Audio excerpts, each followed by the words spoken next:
also has the effect of comparing our government,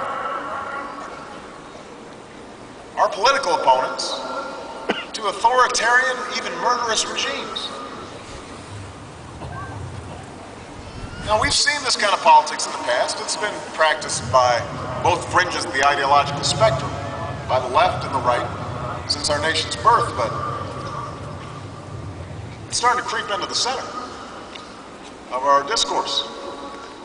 The problem with it is not the hurt feelings of the bruised egos of the public officials who are criticized. Remember, they signed up for it. Michelle always reminds me of that. She does. The problem is that this kind of vilification and over-the-top rhetoric closes the door to the possibility of compromise. It undermines democratic deliberation. It prevents learning, since after all, why should we listen to a fascist or a socialist or a right-wing nut or a left-wing nut?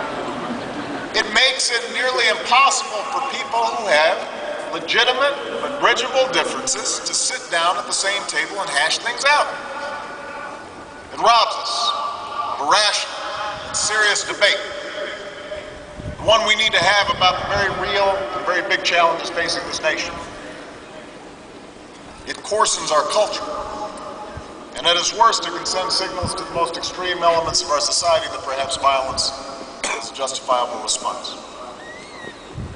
So what do we do? As I found out after a year in the White House, changing this type of politics is not easy. And part of what civility requires is that we recall the simple lesson most of us learned from our parents.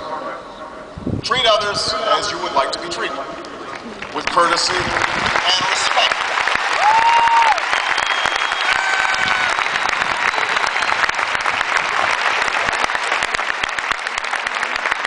But civility in this age also requires something more than just asking if we can't just all get along. Today's 24/7 echo chamber amplifies the most inflammatory sound bites louder and faster than ever before.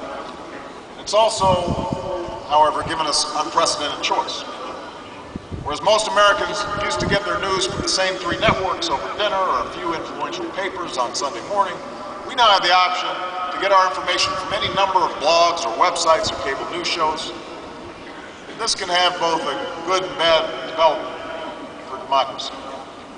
For if we choose only to expose ourselves to opinions and viewpoints that are in line with our own, studies suggest that we become more polarized, more set in our ways. That'll only reinforce and even deepen the political divides in this country. But if we choose to actively seek out information that challenges our assumptions and our beliefs, perhaps we can begin to understand where the people who disagree with us are coming from. Now, this requires us to agree on a certain set of facts to debate from. That's why we need